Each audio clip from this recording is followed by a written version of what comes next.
Are you afraid of heights, spiders, influencers, or anything else? I'll give you the 7 steps to overcoming fear. Step 1. Identify your fear. Is your fear rational or irrational? Rational fears are based on real threats and dangers and are proportionate to the danger. A fear of being in a car may not be rational, but a fear of being in a car with that one friend who shouldn't have gotten his license while he's drunk and driving in a storm is rational. Irrational fear is the opposite. They are way over proportionate to the danger level. They may even happen at things that impose zero danger at all. This could be a fear of elevators or olives. Now, there are many types of fears, including phobias, situational fears, environmental fears, medical fears, existential fears, social fears, and developmental fears. Step 2. Understand fear. Understand that fear is natural and good. There is a reason why humans experience it. If you're walking on a cliff or come face to face with a dangerous animal, you experience fear to trigger your fight or flight response, and it makes you take action. So don't get mad if your fear is totally rational, even if your friends complain. Still, your fear level may be too high for the occasion. While being scared of venomous bugs is good, screaming at any insect is not beneficial for your survival. So there are those irrational fears or phobias. They are often caused by traumatic events in the past, especially childhood. They may also be learned from people around us based on our genetics or from bad health, including mental health. They have zero benefit to your life, so you should try to get rid of them. Facing fear itself can also be good for you. I was listening to this podcast with social psychologist Jonathan Haidit for the last video, who really opened this up to me and motivated me to do something. Experiencing fear helps you become more of a risk taker, and that can help you with success in other areas of life. You need to be able to take risks to build up a valuable company. You need to be able to take risks to approach a person of the opposite sex. These experiences will give you, experience. If you end up in a fight, the next time you won't be as scared of it and will perform better. You just got to do it in a healthy way. In that last case, sparring. Haidit said that the way kids would experience fear in a healthy way was amusement parks. There are heights and fast speeds, but it's never actually dangerous. Well, almost never. So, step 3.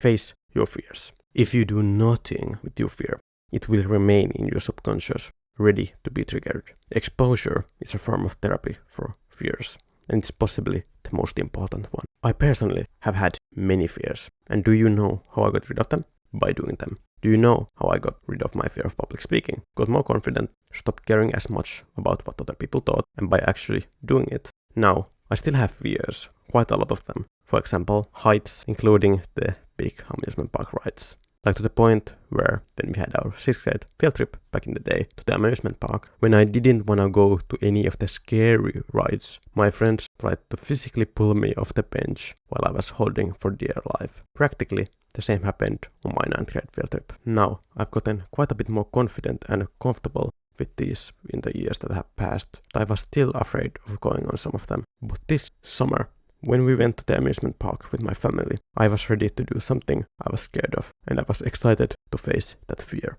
Step 4. Do it in a safe environment. If you're afraid of dogs, which one do you think will help you more? Going to a dog fighting ring or seeing your friends' puppies?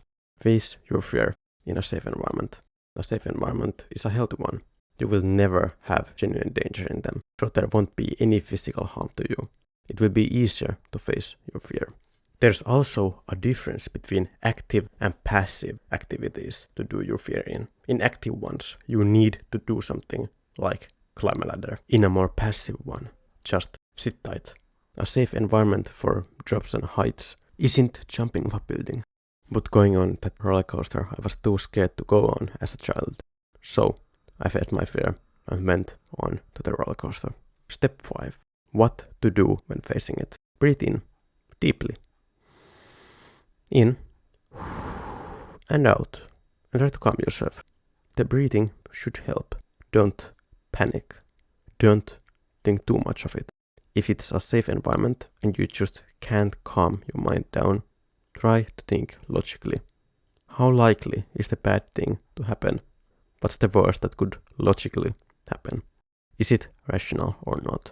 Calm down your emotions and talk through it. If you're having a hard time with calming yourself down, getting meditation and exercise into your daily routines can help you with that. When the roller coaster was climbing to the tallest part, I was just talking about the ride, and nothing bad happened thanks to it being a safe environment to test out my fear.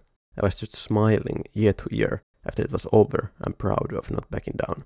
Yes, this is something that children and very short adults do. Have fun, but let me have my moment, okay? It's always great when someone gets over their fear, whether they rational or not. If you want to genuinely face the fear, even when not necessary, like going to talk to that cute girl over there, do the following thing. Breathe in and out. Breathe in and out. And start walking. Do it instantly after, so you won't have time to think about how scary it could be. And continue breathing while you're walking. Now, you can't back down. This wasn't complicated. Step 6. Do it one step at a time. If you do something insanely high into your fear, you will get scared and will stop proceeding. You could be even more scared than you would have been otherwise.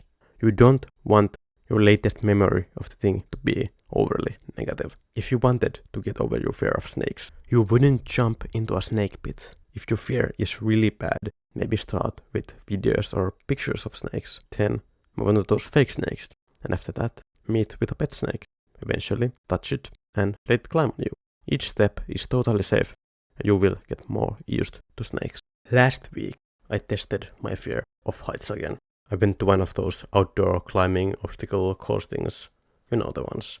While the heights were lower than the roller coaster, it was an active activity. When you're 20 meters off the ground climbing a ladder that is just hanging there for some reason, while having to remove and reattach your clips on every step is more frightening. But I did it, and once again can progress forward. Gradually increase the difficulty, and you'll never think that it's impossible and won't stop proceeding. Step 7. Talk to people about it. I already talked more about this on my previous video. This can be friends, AA, therapy, whatever works for you. It can help with uncovering any underlying reasons with this being especially for therapy. Maybe you're doing it for validation, for insecurity, or anything else. Then, hopefully, you can start treating that core issue. Especially if your fear is irrational, therapy may help. But it's easiest to talk to people around you, especially in the situation, most likely family or friends. If you have good ones, they'll give you emotional support and logical solutions to help you. It will also just calm you, like stated in step 5. Or they may roast you, so having to tell other people about your fear could be a great motivator to get rid of it. And you may point out the fact that it's silly. Like, why are you scared of olives? That's the goofiest thing ever. And if the other people are the ones panicking, try to calm them down. Their fear can attach to you, and now you're the one panicking in a tree. And that's it. If you wanna help me out, please subscribe. I've only got a few.